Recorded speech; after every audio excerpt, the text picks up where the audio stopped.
नमस्कार। बातें साहित्य की चैनल पर आप सभी का एक बार पुनः हार्दिक स्वागत। मित्रों, आज हम आपके लिए लेकर आए हैं आचार्य रामचंद्र शुक्ल द्वारा संपादित और सूरदास द्वारा रचित भ्रमर गीत सार का छठा भाग। मित्रों, पिछले भागों में हम 47वें पद तक की चर्चा कर चुके हैं। आइए आज चलते हैं 48वें पद की ओर।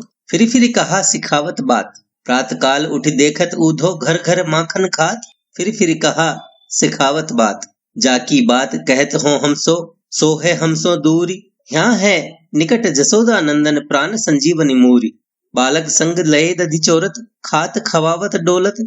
सूर शीस सुन चौकत ना वही, अब काहे न मुख बोलत। मित्रों, यहाँ अर्थात यहाँ प्राण संजीवन मूरी अर्थात संजीवन बूटी के समान प्राण और जीवन का संचार करने वाली, लय अर्थात लिए हुए, दधि दही, खवावत खिलाता हुआ, डोलत घूमता फिरता है, शीस नवावही सिर को झुका लेते हैं।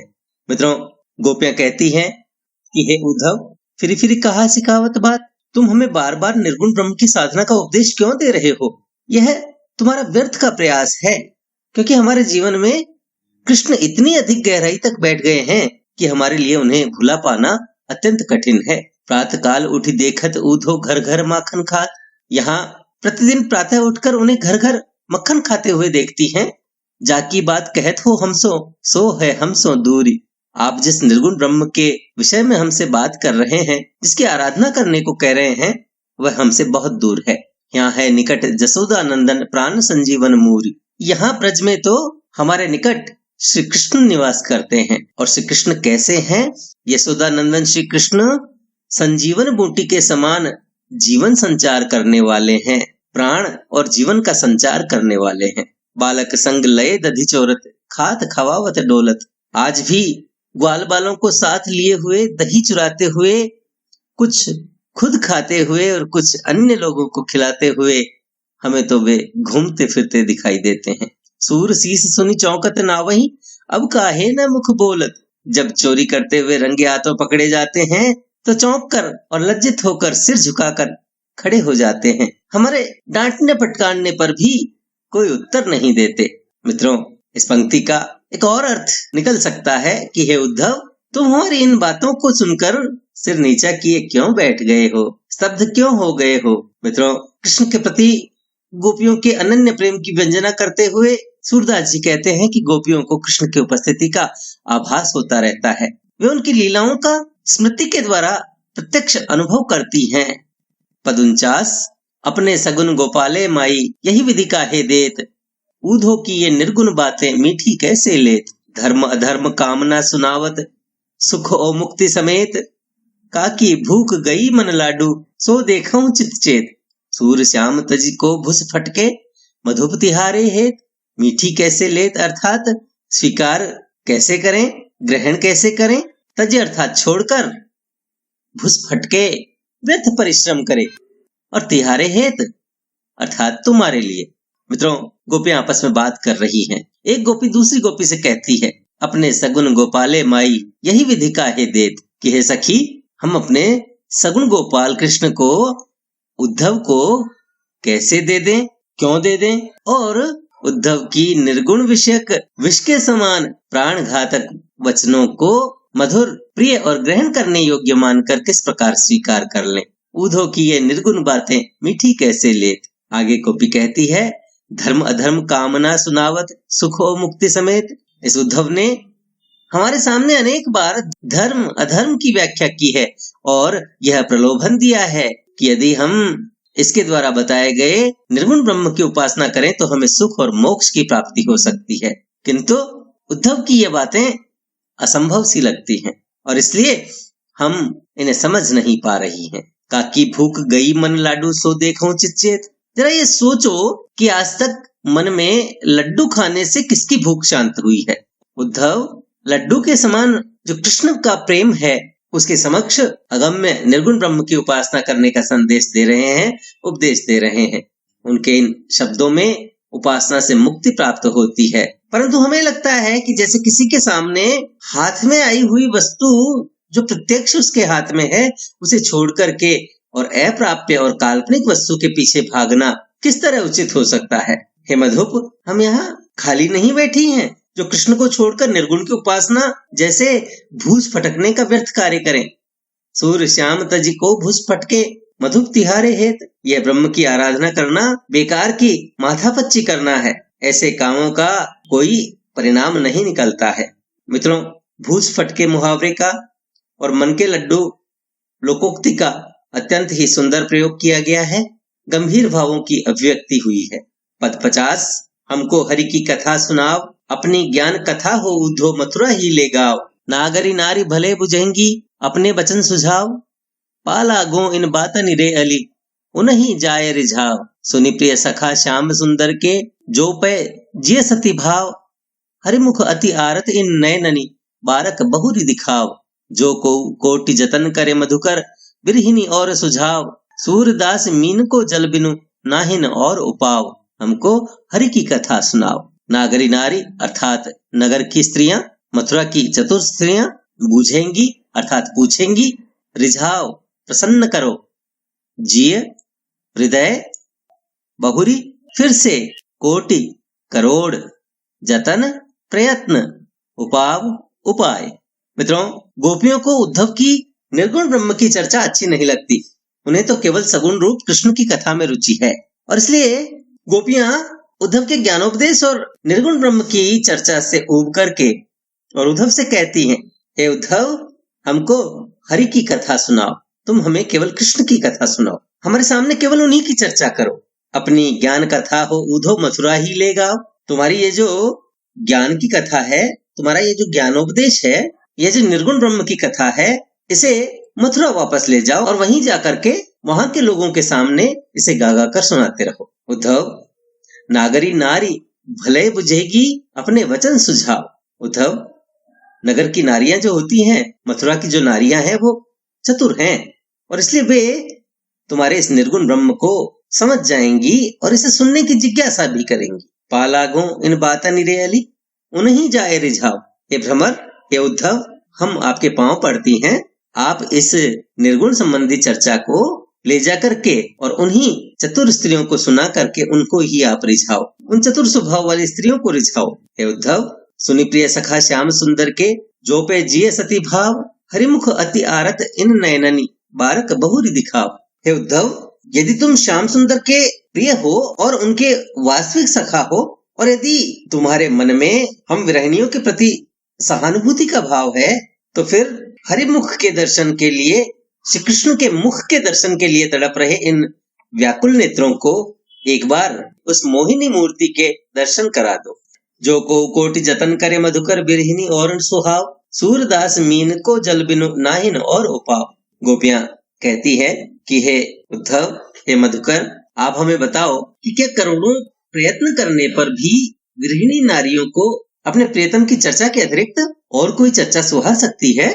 जिस प्रकार तड़पती हुई मछली के लिए जल के अलावा जीवन प्राप्त करने का और कोई उपाय नहीं होता, उसी प्रकार विरह में व्याकुल हम गोपियों के लिए कृष्ण की चर्चा ही एक उपाय है, एकमात्र ऐसा उपाय है जिससे हम जीवन धारण किए रह सकती हैं। और इसलिए अपने इस ज्ञान कथा को बंद करो, अन्यथा हमारा जीवित रहना कठिन हो जाएगा। पद 51, अली हो कैसे कहूं हरि के रूप रसही, मेरे तन में भेद बहुत विधि, रसना न जाने नयन की दसही। अली हो कैसे कहूं हरि के रूप रसही, जिन देखे ते आही बचन बिनु, जिन्हें बचन दर्शन न तिसही। बिन बानी भरी उमगी प्रेम जल, सुमिरि वास गुण जसही। बार बार पछितात यह मन, कहा करे जो विधि न बसही।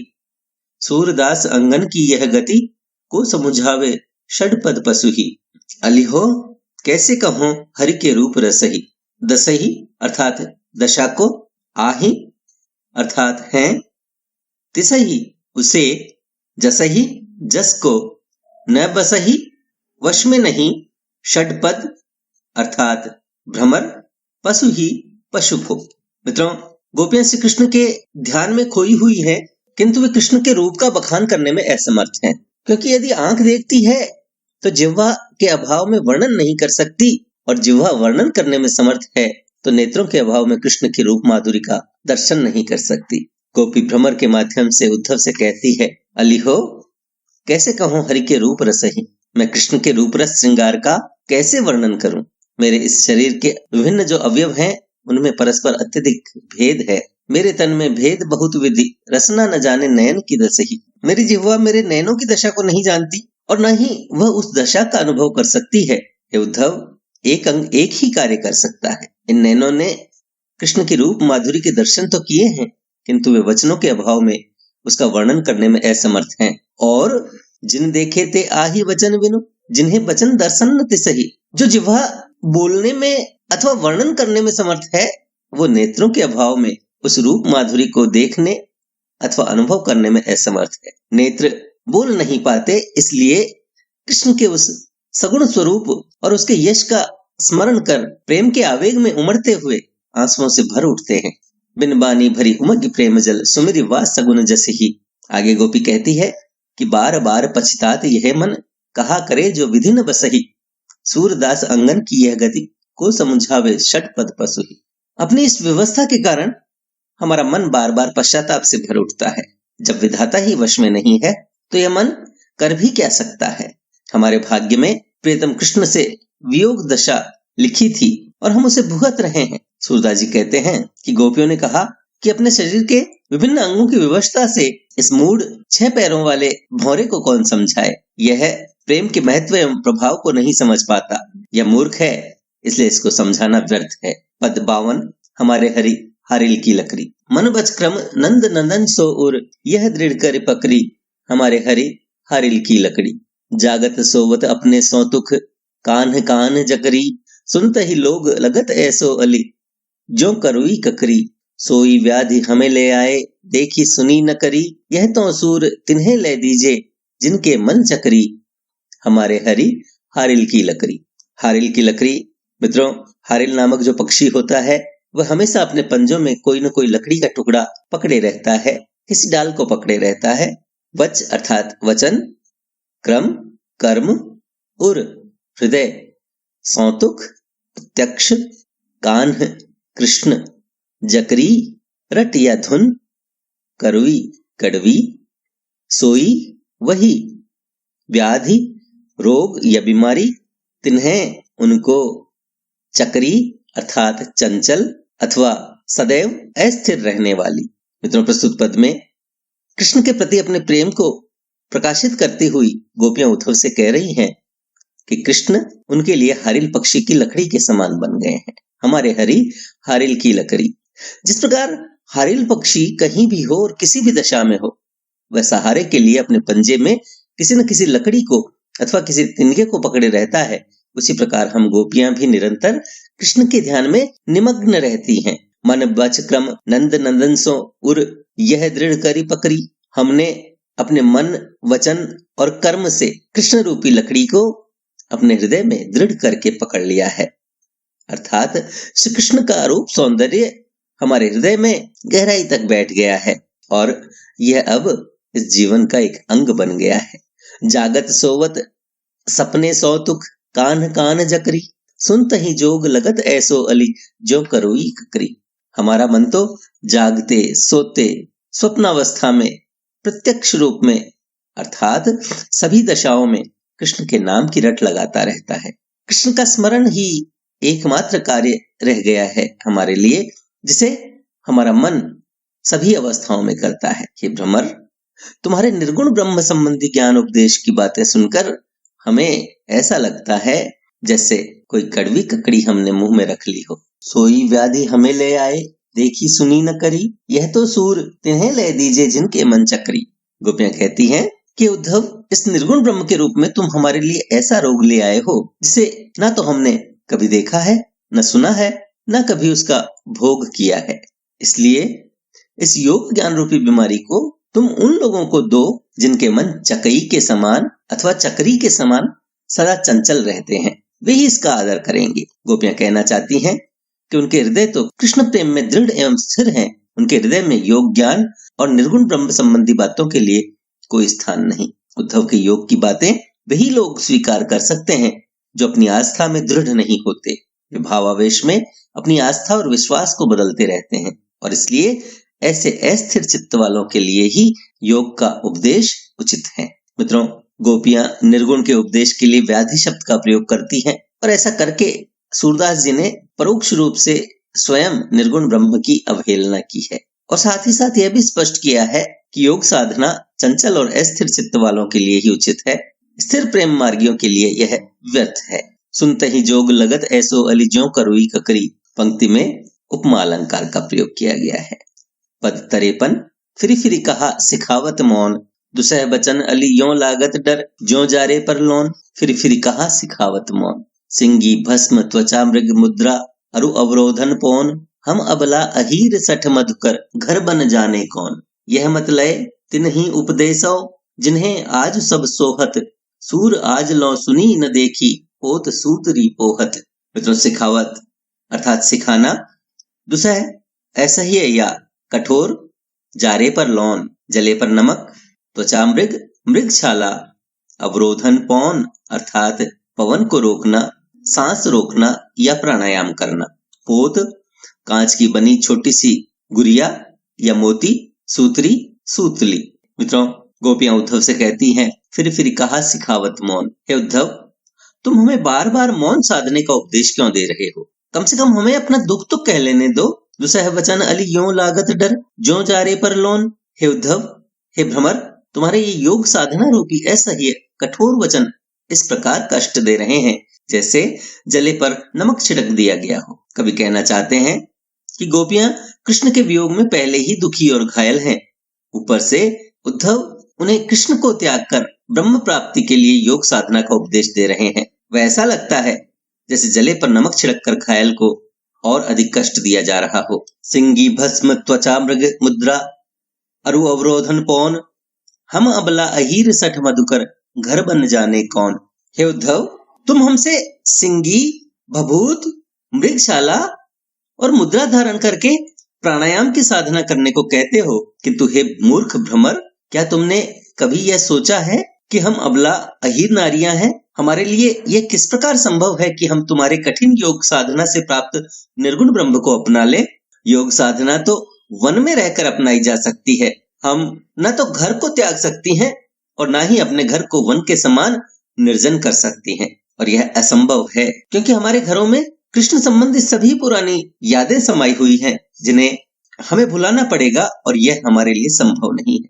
और इसलिए यह मत लेते नहीं उपदेशों, जिन्हें आज सब सोहत, सूर आज लो सुनी न देखी, पोत सूतरी पोहत। और इसलिए तुम्हारे लिए यही उचित है कि तुम अपना उपदेश उन लोगों के पास ले जाओ जिन्हें आजकल यह सब करना शोभा देता है। कवि कहना चाहता है कि उद्धव का यह योग साधना का उपदेश उनके लिए नहीं बल्कि कुब्जा के लिए उचित है, क्योंकि वह कृष्ण की निकटता पाकर सभी प्रकार से समर्थ और प्रसन्न है। जो अनुराग में रत है उसके लिए योग साधना का उपदेश उचित है। हम तो पहले से ही वैराग्य का जीवन व्यतीत कर रही हैं।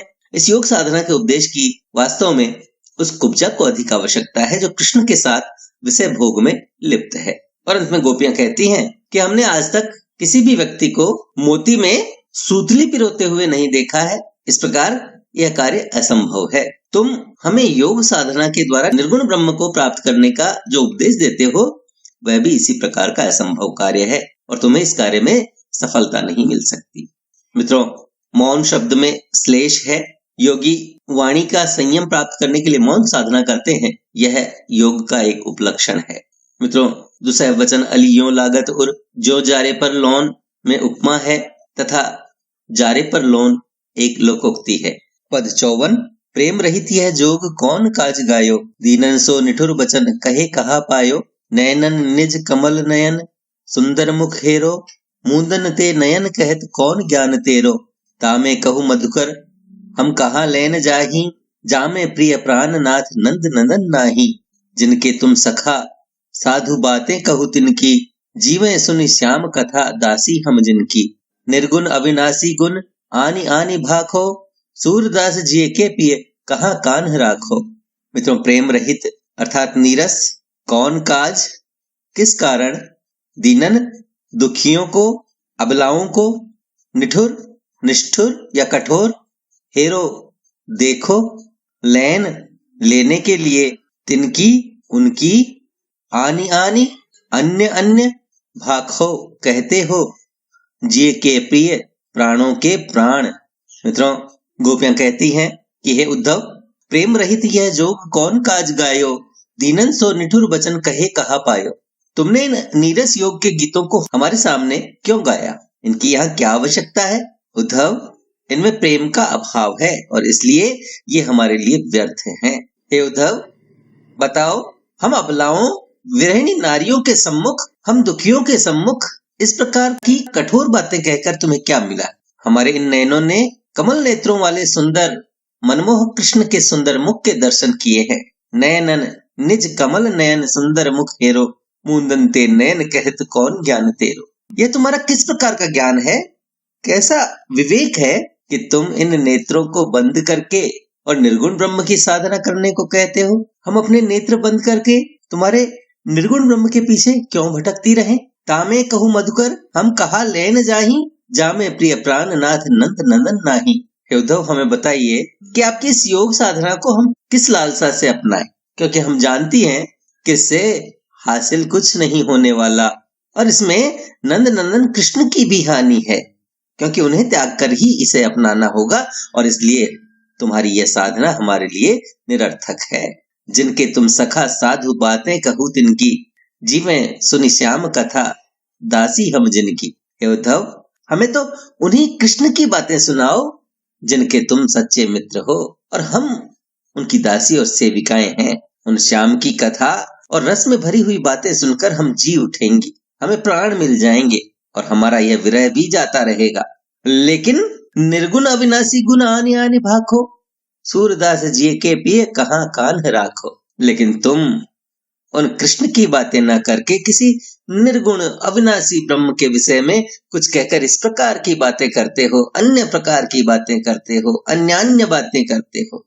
ऐसी बातें करते हुए न जाने तुम हमारे प्राणों के प्राण कृष्ण को कहाँ छुपा कर रख लेते हो, उनके बारे में हमें कुछ नहीं बताते। पद 55। जनी चालो अली बात पराई, ना को कहे सुने या ब्रज में नई कीरति सब जाति हिराई।